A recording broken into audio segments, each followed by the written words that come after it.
माझ्या आईबाबांनी arrange marriage केलं. माझ्या आईबाबांची इच्छा होती की मी अरेंज मॅरेज करावं. आम्ही इंडस्ट्रीतले आहोत आणि दोघांमध्ये 8 वर्षाचं अंतर आहे, वॉज अ प्रॉब्लेम. एखादं नातं जपताना तुम्ही जर त्याला काहीतरी बोलायचं असेल तर तुम्ही ऐकणारं का नसायला हवं. आमच्यापेक्षा जास्त तू बिझी असतेस हे आम्हाला माहिती आहे.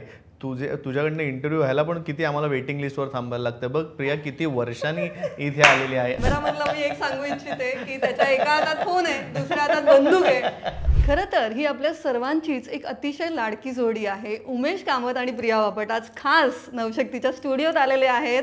दोघांची ही बिन लग्नाची गोष्ट हा सिनेमा येतोय समोर आणि नक्कीच काहीतरी स्पेशल असणार आहे, म्हणूनच ते दोघं एकत्र आलेत.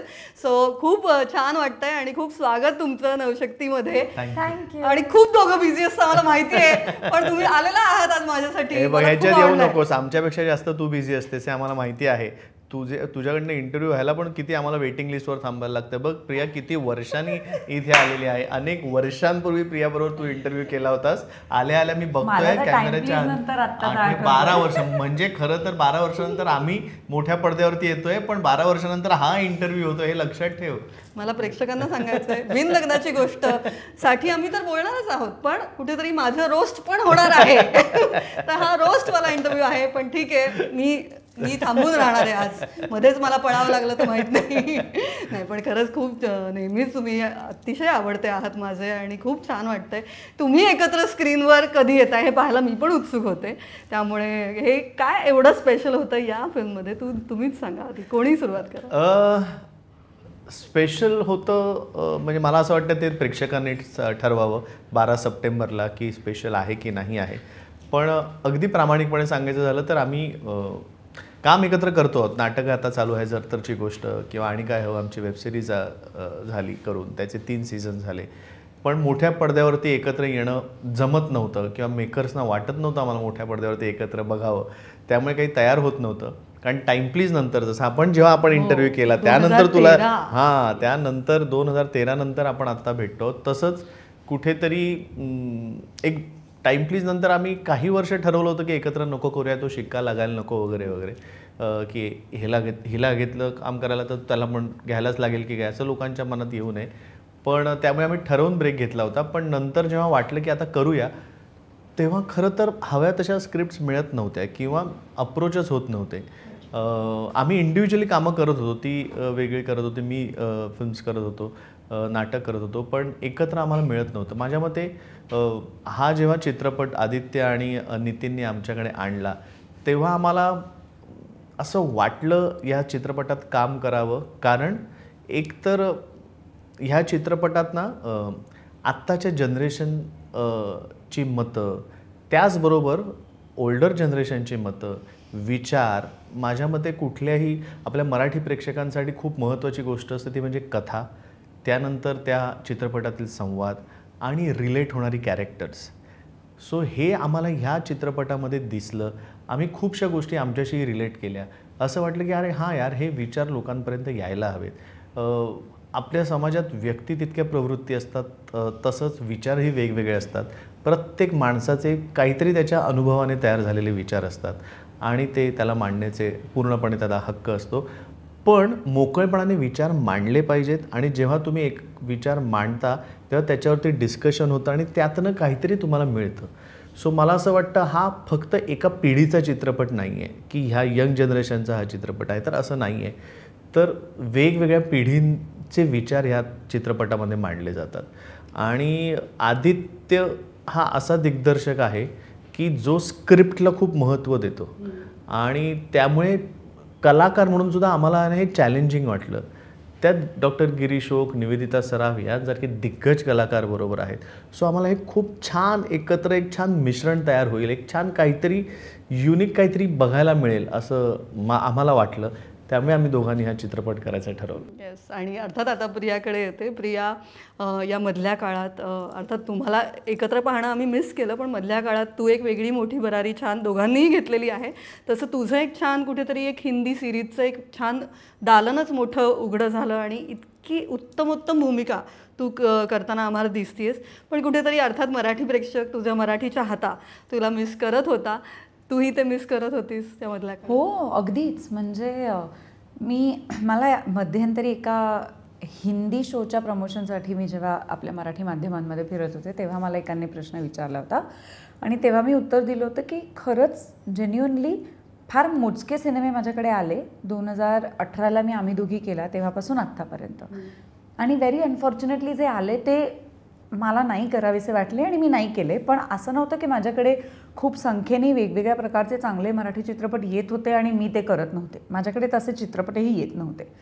सो मला ही खंत कायम राहिली होती की आपण इतक्या कन्सिस्टंटली एक काहीतरी ताकदीचं काम करण्याचा प्रयत्न करत असून सुद्धा आपल्याकडे एवढ्या कमी स्क्रिप्ट्स का येतात. मग बऱ्याच जणांनी मला असं सांगितलं, मे बी लोकांना वाटतं की तू खूप चूझी आहेस, मे बी लोकांना असं वाटतं की जोपर्यंत हिच्याकडे काहीतरी चॅलेंजिंग नवं नसेल तोपर्यंत आपण घेऊन नको जाऊया वगैरे, असं बरंच काय. आपल्याकडे लगेच ते लेबल देणं होतं का आता ही हिंदीतच करणार, हा आता ही हिंदीतच करते, आता ही काही मराठीत करणार नाही वगैरे. मुळात असं काहीच नव्हतं. कारण मी जरी हिंदीतही मी 2018लाच काम करायला सुरुवात केली आणि त्याच्यानंतर मी आणि काय हवंचे 3 सीझन केले. त्याच्यानंतर आम्ही एक नाटकाची निर्मिती केली. दुसरं माझं नाटक मी करते आहे गेली 2 वर्ष. मराठी नाटक खरं तर मराठी चालू नाटक आहे. करते. सो असं नव्हतं कधीच की मला मराठीत कामच करायचं नाही आहे. मी योग्य ताकदीच्या स्क्रिप्टची वाट पाहत होते. सो मी सुद्धा खूप मिस करत होते आणि मला असं वाटतं की प्रत्येक कलाकाराला माझी सुरुवात झाली आहे, माझी मातृभाषा मराठी आहे, म्हणजे मला एक कलाकार म्हणून वेगवेगळ्या भाषांमध्ये काम करायचंच आहे, मला इंटरनॅशनलीही काम करायचं आहे, मला सगळीकडे काम करायचं आहे. पण म्हणून मला माझ्या मातृभाषेत काम करायचं नाही असं नाही होत. जिथून माझी सुरुवात झाली ते तर मी सगळ्यात जास्त मिस करत होते आणि मला असंही वाटत होतं की ते करण्यासाठी आता कोणता तरी एक मराठी सिनेमा करूया बाबा म्हणून मला करायचा नव्हता. म्हणजे करण्यासाठी काम करावं असं मी माझ्या करिअरच्या कुठच्याच टप्प्यावर कितीही काय म्हणतात पैसे नसले काहीही असलं तरीही मी हा मार्ग कधीच नाही निवडला आहे. मग खूप पेशंटली घरीच बसले. तर असं असताना मग आपण योग्य स्क्रिप्टची वाट पाहिलीच पाहिजे. तशी मी वाट पाहत होते आणि मला असं वाटतं की बिनलग्नाची गोष्टच्या निमित्ताने तो योग खूप चांगला जुळून आला. कारण मला हे स्क्रिप्ट मला उमेशच्या व्यतिरिक्त जर विचारलं असतं तर कदाचित मी नसतं केलं. अच्छा. कारण ते एकतर आमच्याकडे घेऊनही आले होते पॅकेज डील म्हणून, कारण ते सुद्धा त्या गोष्टीसाठी आम्हाला कॅरेक्टर फार तुमच्यासारखी आहेत असं काही नॉट जस्ट दॅट, काही गोष्टींची एक इंटिग्रिटी जपायला लागते. आणि मला असं वाटतं की लिव्ह इन रिलेशनशिपमधलं प्रेग्नंट असलेलं एक जोडपं हे ज्यावेळेला तुम्हाला लोकांना पटवून द्यायचं आहे त्यावेळेला तुम्हाला अशी माणसं सुद्धा पाहिजेत ज्यांच्या चेहऱ्यांकडे बघून, ज्यांच्या ओव्हरऑल पर्सनॅलिटीज, पर्सोना, करिअर्स, त्यांची स्वतःची कमवलेली आत्तापर्यंतची इज्जत इब्रत ह्याच्यामुळे प्रेक्षक मुळात त्या माणसांवर विश्वास ठेवेल. एक कन्व्हिक्शन, काहीतरी एक कन्व्हिक्शन त्यांच्यात असलं पाहिजे. आणि ते मलाही गोष्ट वाचल्यानंतर हे जरूर पटलं की आयदर तुम्ही कोणतेतरी वेगळं कपल घ्या किंवा मग आम्हीच जोडीने ते करायला पाहिजे. म्हणजे मी एकटी आणि दुसरं कोणीतरी किंवा उमेश एकटा आणि दुसरं कोणीतरी हे कॉम्बिनेशन ह्या कथानकासाठी वर्क नसतं झालं. सो मला असं वाटलं की तो खूप चांगला योग जुळून आला आमच्यासाठीही करण्याचा. आणि जसं उमेश म्हटला तसं खूप उत्तम कथानक, आजच्या काळातली गोष्ट, आपल्या पिढीची गोष्ट, रिलेटेबल होईल असं, वेगवेगळे विचार, नाती आणि अख्ख्या कुटुंबाने एकत्र बसून बघू शकाल असा चित्रपट हा आहे फॉर शुअर. वा, नक्कीच. अर्थात त्याची उत्सुकता तर आहे. तू एक गाणंही म्हणलंस जे मी आता नाही म्हणू शकणार. मी काहीच असं म्हणणार, पण ते गाणं खूप दिवसांनी तुझं गाणं ऐकलं आम्ही त्या निमित्ताने. हो. तर तू आम्ही दोघी मध्ये काय गायलं नाही माहिती, तू सगळ्या सिनेमांमध्ये पण मी तुझ्या गाते, सगळ्या प्रमोशन्सना ते गाणं गात होते, इंटरव्ह्यूला सगळं गात होते. आणि मी म्हणतो तू त्या सगळ्या मराठी सिनेमांमध्ये तू तुझ्या सिनेमांमध्ये गाणी गायली आहेस का? गच्चीमध्ये गच्चीत गायली, गायले, वजनदारमध्ये गायले, हॅपी जर्नीचं पण मी गायले होते पण त्यांनी ते रिलीज नाही केलं. येस येस, पण आपण इंटरव्ह्यू मध्ये तू गायली असते. ते ललबाई जे होतं ना शालमलीने गायलेलं ते गायलं. त्यामुळे कुठेतरी ते गाण्याचं प्रेम कंटिन्यू आहे. नाटकात पण गाते की. तू बघितलं नाहीयेस ना ते नाटक, ज्या नाटकाचं नाव आहे जरदरची गोष्ट, ज्याचे 274 प्रयोग झालेले आहेत. बरोबर, मुळात शालजोडीतले देण्यासारखे तू वागली आहेस का? कॅमेरामनला मी एक सांगू इच्छिते की त्याच्या एका हातात फोन आहे, दुसऱ्या हातात बंदूक आहे. ये रे पैसा 3चा हँगओव्हर अजून बाकी आहे. बाय द वे 275 प्रयोग होतील आता. म्हणजे बघ आता ह्यावरनं तू आपण ठरव ना, सेलिब्रेशनच तुझे करूया target. 275चं. मग झालं बाबा 13 तारखेला प्रयोग आहे, पुण्यात यावं लागेल तुला. बरं, किंवा हा इंटरव्ह्यू त्याच्या आधी तू बाहेर काढशील ना. चालेल. मला जिवंत राहायचंय आता नेक्स्ट टाइम. मी कुठल्या तरी नक्कीच लवकर प्रयोगात येते, प्रयोगाला येईन. त्या नाटकाचा एक विषय चालूच आहे आता. मी माझा प्रश्न विसरायला लागेल ना उमेश. तर जसा विषय धाडसी आहे, मला आत्ताच्या ज्या एक शिप्स आहेत, म्हणजे तुमचं एक फ्रेंडशिप, लव्ह मॅरेज, असे जे काय तुमचा स्वतःचा प्रवास असेल, तर आत्ता सध्या ज्या शिप्स आहेत त्या काय सिच्युएशनशिप, लिव्ह इन रिलेशनशिप, अजून कुठल्या शिप्स, जे काय आहे घोस्टिंग, काय बरेच शब्द आहेत ना, एवढे असे मस्त शब्द आहेत. पण तुम्हाला याकडे बघताना कसं वाटतं? आय एम शुअर तुमची काही मतं असतील या आत्ताच्या प्रेम आहे का प्रेम नाही, किंवा त्या प्रेमापर्यंत यायलाही त्यांना वेळ लागतोय, तर याकडे तुम्ही कसं बघताय? हे बघ, आम्ही लग्न केलंय त्यामुळे आम्ही त्याच्याकडे लग्न संस्थेसारखं आमचा विश्वास आहे लग्न संस्थेवर, म्हणून आम्ही लग्न केलं. आणि मला असं वाटतं नाही आपण विचार करू, त्यांना त्या पिढीला जे काही करायचं आहे ते करू द्यावं. आणि त्याचे सगळ्याचे पॉझिटिव्ह नेगेटिव्ज असतात. प्रत्येक रिलेशनशिपमध्ये ना तुम्ही काय पद्धतीने ती रिलेशनशिप जगता इज व्हेरी इम्पॉर्टंट. तुम्ही जर सोयीस्करपणे कुठलंही नातं जपत असाल तर त्याचे तोटेही तुम्हाला तसेच भोगावे लागतात. तुम्ही जितक्या इंटेन्सिटीने, जितक्या प्रामाणिकपणे, जितक्या काय म्हणता येईल आत्मीयतेने एखादं कुठलंही मध्ये नातं असू दे, कुठलंही नातं, it is not only about marriage, it is not only about live in relation. कुठल्याही नात्यात ही कमिटमेंट असते आणि ती कमिटमेंट तुम्हाला तुम्ही किती पाळता त्याच्यावरती ठरतं तुम्हाला ते नातं किती आनंद देणारं आहे. तुला काय महत्त्वाचं वाटतं त्या रिलेशनशिपमध्ये, कोणत्याही रिलेशनशिप? कुठल्याही रिलेशनशिपमध्ये मला असं वाटतं ना, मी आता ह्या फिल्ममधलं कॅरेक्टरचं मला सगळ्यात आवडलेली गोष्ट मी तुला सांगतो, जी मला खूप रिलेट होते. जे मला माझ्या आजूबाजूच्या लोकांना आनंदी बघायला आवडतं, मला त्यांना आनंदी ठेवायला आवडतं.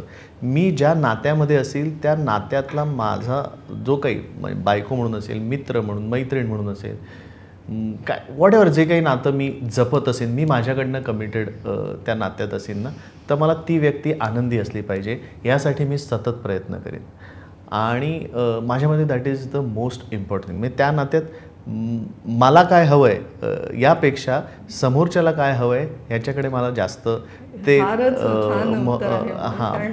मला आनंद किती मिळतो हे लोक बघतात, तू त्यांना आनंदी ठेवायचं आहे हे तुझं म्हणणं आहे. ॲब्सोल्युटली. आणि ना माझ्या मते ती खूप मस्त आणि खूप गोड गोष्ट आहे. म्हणजे मला खरंच जेन्युअनली प्रियाच्या आनंदात आनंद मला खूप आवडतो. कारण ते जे तुम्ही चेहऱ्यावर तुम्ही जर नीट अनुभवलत ना तर त्यासारखं दुसरं सुख नाही. त्या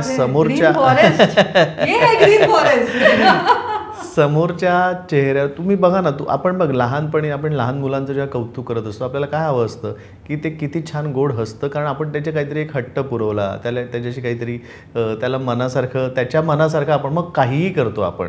तेव्हा आपण नाही म्हणत की त्यांनी आपल्याला आनंद द्यायला पाहिजे किंवा काय, हे नाही. आपण त्याला आनंद देतो तेव्हा आपसूक आपल्या चेहऱ्यावर पण आनंद येतो. सो मी हाच निर्मळपणा, हाच निरागसपणा मी प्रत्येक नात्यात बघतो. मग कधी कधी तुम्ही एखादं नातं जपताना तुम्ही जर त्याला काहीतरी बोलायचं असेल तर तुम्ही ऐकणारं का नसायला हवं, किंवा अशा ठिकाणी तुम्ही जर त्याला काहीतरी अचीव्ह करायचं असेल तर तुम्ही त्याचा सपोर्ट व्हायला हवं.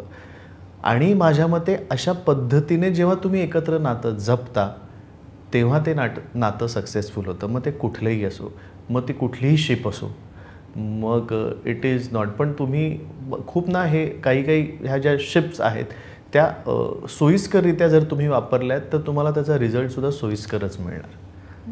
सो हे माझं ठाम मत आहे. खूपच छान उत्तर. प्रिया तुला काय? निरुत्तर झाले मी. ओ मैं किती लकी हूँ. हे तर आहेच. ओ मैं किती लकी हूँ हे तर आहेच. मला त्याची ती क्वालिटी खूप आवडते. माझ्यातही आहे ती, नाही असं नाही, पण आता ह्या इंटरव्ह्यूजच्या दरम्यान मी ते जरा जास्त बघते. फक्त समोरच्याच्या आनंदामध्ये आनंद नाही, समोरच्याच्या यशाचं कौतुक असणं आणि त्याच्यात कॉम्पिटिशन नसणं हे खूप नातं जपण्यासाठी खूप महत्त्वाचं आहे. आमच्या दोघांमध्ये नाहीच आहे ती, माझ्याकडनंही नाही आहे, त्याच्याकडनंही नाही आहे. आणि स्पेशली तुम्ही दोघं एकाच फील्डमध्ये आहात. हां, पण आपल्या पार्टनरच्या यशाचं कौतुक वाटायला पाहिजे, त्याची ईर्ष्या नाही वाटता कामा. तर ते मला असं वाटतं की ती खूप, मी लहान आहे त्याच्यापेक्षा, त्यामुळे मला असं सतत मला कौतुक हवं असतं सतत त्याच्याकडनं. पण ही त्याच्याकडनं खूप चांगली घेण्यासारखी गोष्ट आहे आणि जी तो सातत्याने करत आला गेली अनेक वर्ष. अबाउट आत्ताच्या रिलेशनशिप्स, आय थिंक मला असं वाटतं की it's okay, let them be. त्यांना जे करायचं आहे ते त्यांना करू दे. मला असं वाटतं की एक कुठेतरी तो एक ओपन माइंडेड हे आहे तुमचा विचार याबद्दल, की ठीक आहे त्यांना त्यांचं परकू दे, त्यांना धडपडू दे, त्यांना पडू दे, पुढे जाते. हा, म्हणजे माझ्या आईबाबांनी अरेंज मॅरेज केलं. माझ्या आईबाबांची इच्छा होती की मी अरेंज मॅरेज करावं. त्यांनी मला प्रचंड स्थळंही आणली म्हणजे हा तू बघ ना, मग त्यांना डॉक्टर इंजिनियर मुलाशीच मी लग्न करावं वगैरे वाटत होतं वगैरे सगळं झालं. पण मी मला हवं ते केलं ना, मी लव्ह मॅरेज केलं ना. पण प्रत्येक पिढीला, आता त्यांच्या वेळेला मोबाईल नव्हते, थोडासा जास्त नाही, पण आय थिंक थोडं उमेशला शाहरुख खान बनावं लागलं. आम्ही इंडस्ट्रीतले आहोत आणि दोघांमध्ये 8 वर्षाचं अंतर आहे. वॉज अ प्रॉब्लेम की त्यांचं असं होतं की दोघंही तुम्ही अशा अनसेटल्ड करिअरमध्ये आहात तर कसे लग्न करणार. आणि आम्ही दोघंही अशा पॉईंट ऑफ व्ह्यूने होतो की आईबाबांचं जे म्हणणं असेल ते त्यांच्या बाजूने योग्यच आहेत ना, ते चुकत नाहीच आहेत. आपण प्रेमात पडलोय हा आपला प्रॉब्लेम आहे, तो त्यांचा प्रॉब्लेम नाही, आम्ही निभावून घेऊ. हां, म्हणजे आपण बघूया, सॉर्ट करूया. आपण त्यांनाही हा विश्वास द्यायला पाहिजे की आम्ही तेवढे जबाबदारी घेऊ या सगळ्याची. सो आय थिंक ते जसं त्यांच्या पिढीपेक्षा आम्ही वेगळं केलं तसं आमच्या पिढीपेक्षा पुढची पिढी काहीतरी वेगळं करणारच आहे. त्यांच्यासाठी ते ऑप्शन्स ओपन आहेत का, यू नेवर नो. म्हणजे आपण त्यांना जज करण्यापेक्षा त्यांना निदान समजून घेण्याचा प्रयत्न तर करूया. आय एम नॉट सेइंग की आपण राईट आणि रॉंगमध्येच कशाला टाकायला पाहिजे. बरोबर. आता ते बिन लग्नाची गोष्ट मध्ये मला ही लग्नाची गोष्ट जरा थोडीशी अनेक किस्से आम्ही ऐकलेत, पण एखादा किस्सा जो कदाचित नसेल सांगितला. आमची नवागडी नवराज्याची तालीम चालू होती, तालीम. आणि तेव्हा मी असं फॉर्मली पहिल्यांदा उमेशला घरी घेऊन गेले की आई आता ठरलंय ना, आता हेच मुदिखाई झाली होती आधी, तशी ऑफिशियल. अच्छा, आता ह्या माणसाकडे माझं जावई म्हणून बघायचंय का असं.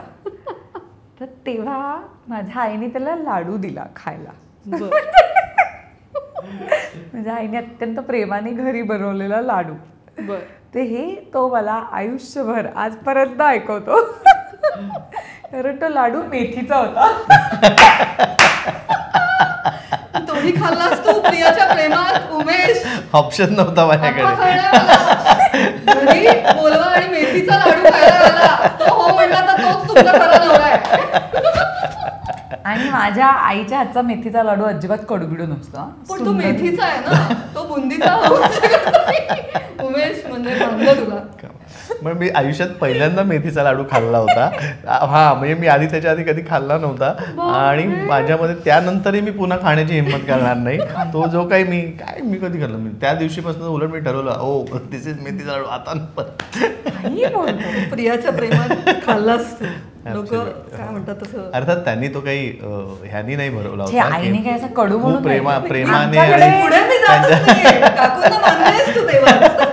आमच्याकडे एरवीच आई मेथीचा लाडू करायची आणि आई माझी अप्रतिम सुगरण होती, अप्रतिम सुगरण. म्हणजे मी काय कितीही हरीन मी जर ह्याने म्हणावं की आईच्या हातचा लाडू माझ्या कडू होता म्हणून. नाही, आता त्याला कळलं ना, तूही सुगरण झालीस ना, तू काय पुरणपोळ्या मोदक काय काय करत असतेस. आता त्याला उलट कळलंय की म्हणून काकूंना सगळं क्रेडिट. तेव्हा आणखी नाही होता किस्सा. तुला काहीतरी झालं होतं तेव्हा, म्हणजे इंडायजेशन का काहीतरी. आणि आमच्याकडे आई, मी म्हटलं तसं आई सुगरण होती त्यामुळे आमच्या घरी सगळं केलेलं असायचं. तर आमच्याकडे आवळ्याचं सरबत आईने केलं होतं. बरं. ते एकदा मी याच्यासाठी घेऊन गेले होते. तर आईला तिथे डाऊट आला होता, ज्या मुलासाठी ही आवळ्याचं सरबत नाही, रसना बिस्ता नाही, कोका कोला वगैरे नाही, सॉरी ब्रँडची नावं घेतली, आवळ्याचं सरबत नेते, तिथे काहीतरी गडबड आहे. कुछ तो है, त्याला ते चालू आहे म्हणजे काहीतरी मुलीचं. उमेश एक छान स्माईल मिळालेली आहे. नाही पण हेच आहेत किस्से, करेक्ट किस्से आहेत. वा. माहिती नसलेली यायचं. माहिती नसलेलं यायचं. हे अजून ओपन झाले नाही, तुझ्याकडे पहिल्यांदा ओपन होले. ब्रेकिंग न्यूज काहीतरी आहे आज कुछ तो लेके जा. पण मला ते आठवत आहे की आता आपण जाऊया थोडंसं 2013मध्ये जेव्हा पावसात आपण उभं राहून छत्री घेऊन इंटरव्ह्यू केला होता, तेव्हाही मला तुम्ही तेवढेच गोड छान तेव्हाही वाटतं, आत्ताही वाटतंय. पण टाईम प्लीजचा तो काळ, आत्ता तुम्ही दोघं, तुमचा ग्राफ जो अतिशय अमेझिंग आहे दोघांचाही, तुम्ही दोघं तुमच्याच दोघांच्या या प्रवासाकडे कसं बघताय? अजून बघितलं नव्हतं, आता तू प्रश्न विचारल्यानंतर बघायला लागलोय आम्ही. सगळी आय डोंट नो, प्रवास बिवास असं मला नाही वाटत, अजून व्हायचा आहे प्रवास, आम्ही अजून प्रवासातच आहोत. पण 2013 म्हणजे टाईम प्लीजला आम्ही अगदीच रॉ होतो असं मला वाटतं. तो आमचा खरं तर पहिला नाही म्हणता येणार, आमच्या दोघांचा पहिला होता सिनेमा, पण ते अगदीच रॉ होतो आम्ही. म्हणजे अजूनही थोडेफार रॉ आहोतच आणि तो रॉनेस असायला हवा, पण तरी फारच रॉ होतो. पण आम्हाला खरं सांगू का, टाईम प्लीज सिनेमा थिएटरमध्ये तेवढा चालला नव्हता, पण तो नंतर खूप पाहिला गेला आणि नंतर त्याचं खूप कौतुक झालं. तेव्हा आम्हाला अजूनही आश्चर्य वाटतं, अजूनही लोक टाइम प्लीज अगदी अगदी. सो आय थिंक आम्ही बऱ्यापैकी प्रोग्रेस करतो. रील पण हल्ली व्हायरल व्हायला लागली. आम्ही प्रोग्रेस करत आहोत. सो आम्ही शिडी चढत आहोत, एक एक एक एक एक एक पायरीवरती जात आहोत. सगळ्या टप्प्यांमध्ये घेतलेले तेव्हाचे डिसिजन, जसं आत्ताच तुम्ही म्हटलात की मग आम्ही ठरवलं काही काळ आम्ही काम नाही करायचं एकत्र, हा पण एक चॉईस होता आणि मोठा धाडसी निर्णय असेल तेव्हाचा. तुमच्या फॅन क्लब वाट बघत होते तेव्हा. तर असे जे घेतलेले निर्णय ज्याकडे आत्ता बघताना कसं वाटतं? आम्ही रिग्रेट नाही करत आहोत आमच्या निर्णयावरती अजिबात. पण मला असं फ्रँकली वाटतं, म्हणजे खूप आम्ही ठरवून निर्णय घेतले काही काही गोष्टीत. म्हणजे मी त्या काळात डेली सोप्स मी खूप करत होतो आणि सातत्याने करत होतो. आणि मला असं वाटतं तेव्हा प्रियाला डेली सोप्स करायच्या नव्हत्या. ती आय थिंक आमचं लग्न झाल्यानंतर माझ्या मते तिने डेली सोप केलं नाही. 2011पर्यंत ती डेली सोप्स करत होती. म्हणजे त्याच्याच आधी आमची शुभंकर होती आणि त्याच्या आधी तिने अधुरे कहाणी ह्या 2 केल्यानंतर लग्नानंतर तिने खूप ठरवून निर्णय घेतला की मला डेली सोप नाही करायचं, मला फिल्म्स करायच्या आहेत. आणि तिला हिंदीत पहिल्यापासूनच काम करायचं होतंच. आणि माझं तसं नव्हतं, माझं कधीच असं ॲम्बिशन नव्हतं की मला हिंदीत जाऊन काम करायचं आहे किंवा काय. पण मला काम करायचं होतं आणि मला मनापासून आवडतं जे मी काम करीन. सो मी डेली सोपमध्ये मला तेव्हा नशिबाने माझ्या चांगल्या डेली सोप्स मिळत गेल्या, मी त्या कंटिन्यू करत गेलो आणि त्याही सगळ्या चांगल्या सुपरहिट होत्या. त्यानंतर मी नाटक करायला लागलो आणि मी नाटकातही तितकाच रमलो. आणि मग मला कुठेतरी असं वाटलं, मग खूप मध्ये काही काळ केला नाही, मग परत एखादी डेली सोप केली. पण मी नाटकात जास्त रमलो. मला असं वाटतं फिल्मच्या बाबतीत मी तितके योग्य म्हणजे जर अगदी आपल्याला क्रिटिसाइज करायचं असेल तर मला असं वाटतं हा तोच आहे की मी फिल्मच्या बाबतीत तेवढे करेक्ट डिसिजन्स नाही घेऊ शकलो. काही काही डिसिजन चुकले, काही काही आपल्याला नंतर कळतात की अरे, पण काही काही मला घ्यावे लागले होते. कारण आपलं हे करिअर आहे म्हटल्यानंतर आपल्याला सतत काही ना काही ट्रायआउट करायला लागतं. हे इथे कुठलाच फॉर्म्युला नाही आहे की तुम्ही ह्या पद्धतीने शिड्या चढलात तर तुम्ही सक्सेसफुल व्हाल किंवा तुम्ही हे 1+1=2 ह्या क्षेत्रात अजिबात नसतं कोणालाही. म्हणजे एखादा सक्सेसफुल फिल्म मेकर असेल, एखादा सक्सेसफुल ॲक्टर असेल, ॲक्ट्रेस असेल, तरीसुद्धा ती सांगू शकत नाही की त्याला पुढचं प्रोजेक्ट तिला हवं तसंच मिळेल आणि त्याच पद्धतीने ते यशस्वी होईल. हीच या क्षेत्राची मजा पण आहे, पण ती त्या क्षेत्राची सजा पण आहे. आणि मग ते अपने पे भरोसा है तो भी दाव लगा ले ऐसा कुछ है वो फिर. सो पण माझ्यामध्ये आम्ही ही मजा म्हणूनच घ्यायला पाहिजे, ते एन्जॉय करायला पाहिजे. इतकं अनसर्टन आमचं क्षेत्र आहे.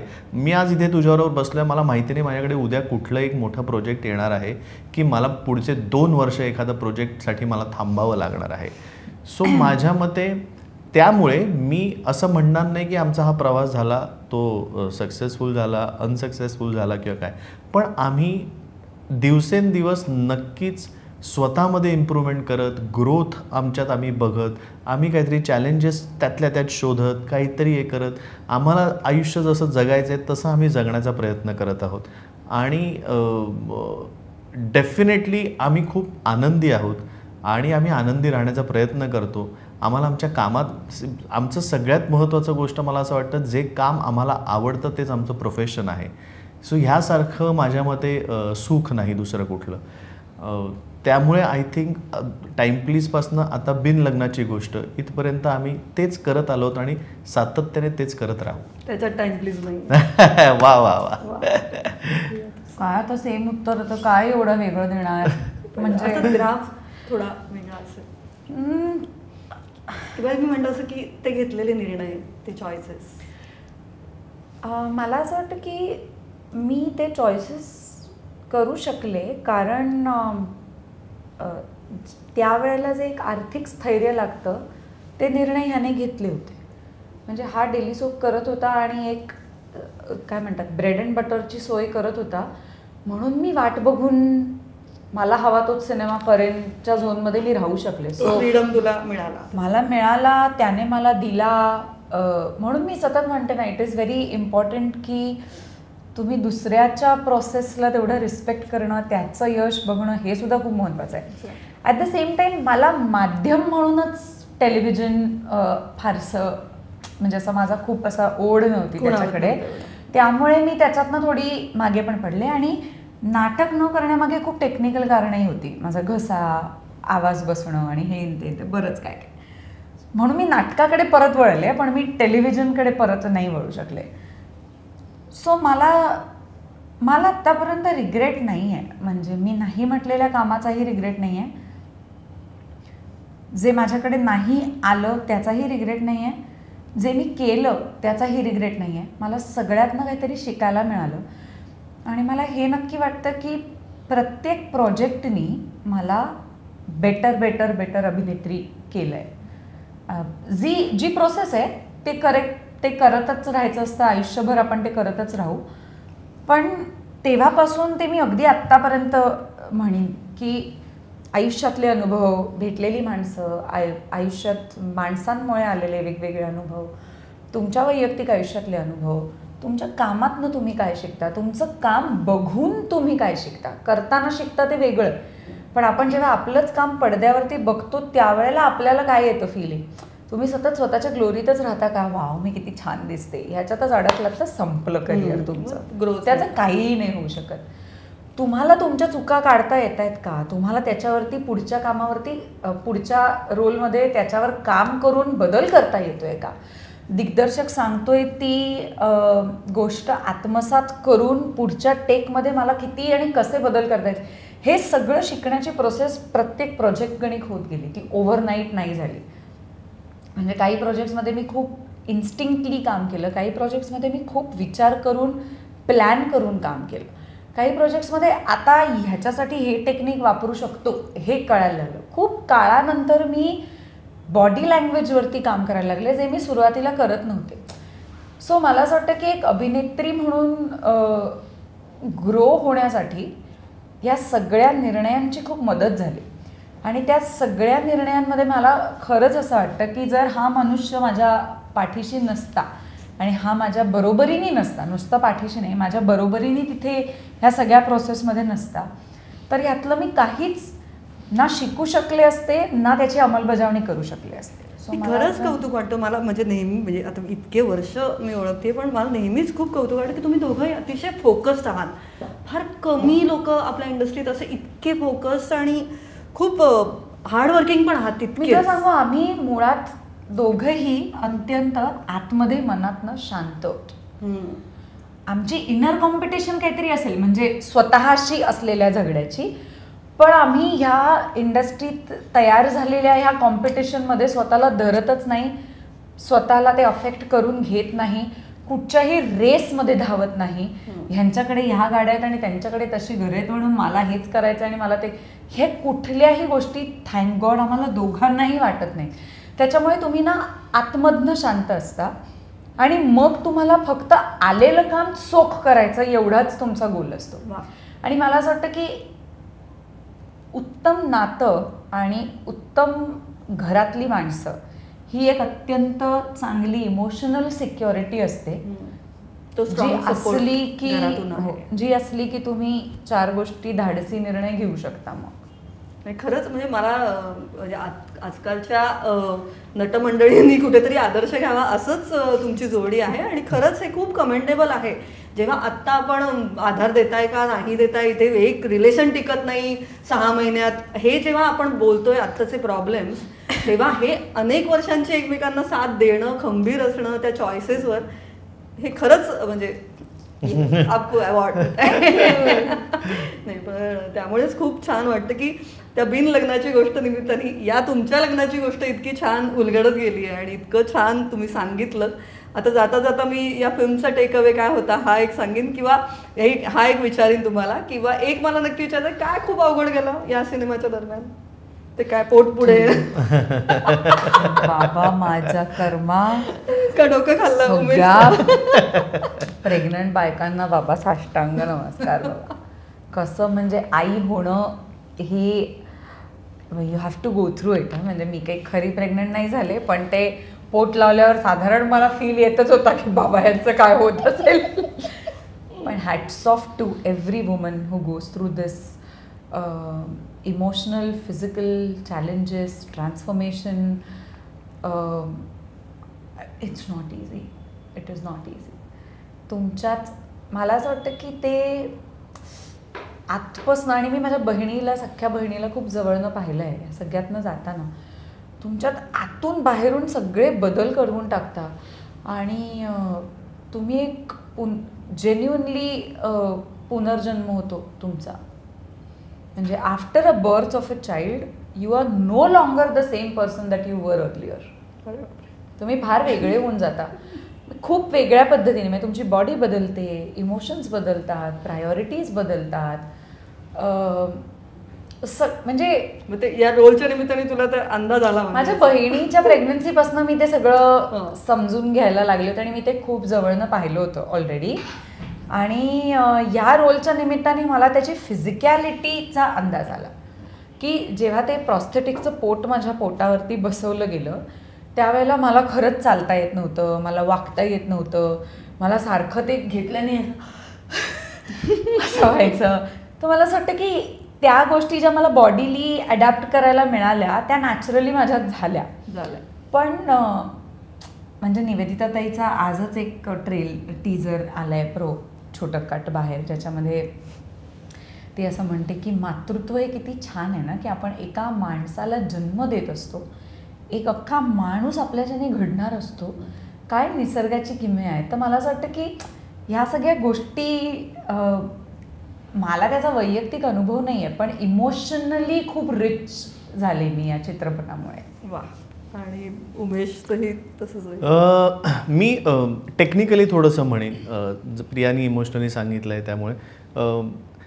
आदित्य जो आहे, आदित्य आमचा दिग्दर्शक, त्याचा हातखंडा आहे किंवा त्याची आवड आहे म्हणा किंवा त्याची स्पेशालिटी म्हणा, त्याला ना डायलॉग्स खूप महत्त्वाचे आहेत. म्हणजे ते असायलाच हवेत, पण त्याचं जास्त लक्ष असतं बारकाईनं. मी त्याच्याबरोबर आधी अलिबाबा आणि 40 काम केलं आहे. सो त्याच्यासाठी ना वाक्यामधनं तुम्ही काय अर्थ बाहेर काढताय, 2 वाक्यांमधलं बिटवीन द लाईन्स तुम्ही काय पद्धतीने चेहऱ्यावरती आणता आहात, तो चेंजवर कसा करता आहात, आणि कुठल्या ह्या वाक्यातल्या ह्या शब्दावरती जोर नाही तर नाही, त्याचं ते फार असतं की ते, आणि त्याचं वाक्य त्याला बदलून चालत नाही, ते वाक्य आहे त्याच पद्धतीने यायला हवं आहे.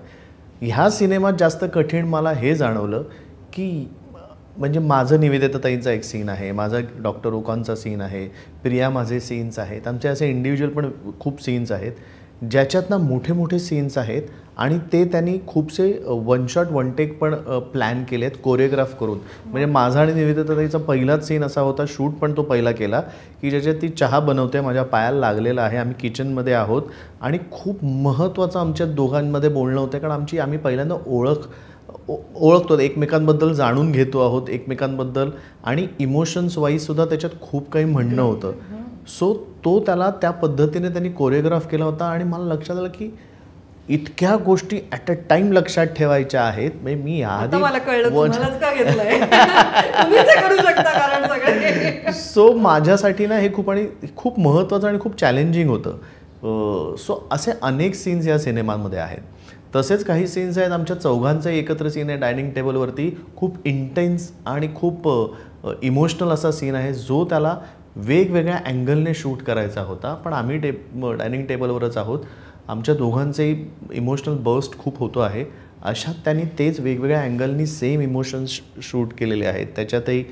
सो माझ्या मते एक कलाकार म्हणून ह्या खूप चॅलेंजिंग गोष्टी असतात, कस लागलेला होता. सो ते फारच आदित्यचं क्रेडिट आहे आणि आम्हाला मजा आली ते करायला. क्या बात नाही. आणि आता मला पण खूप मजा आली खरंच खूप दिवसांनी. म्हणजे खरं तर हा इंटरव्ह्यू अजून 2 तास आरामातच चालू दे, पण वेळेचं थोडंसं बंधन आहे.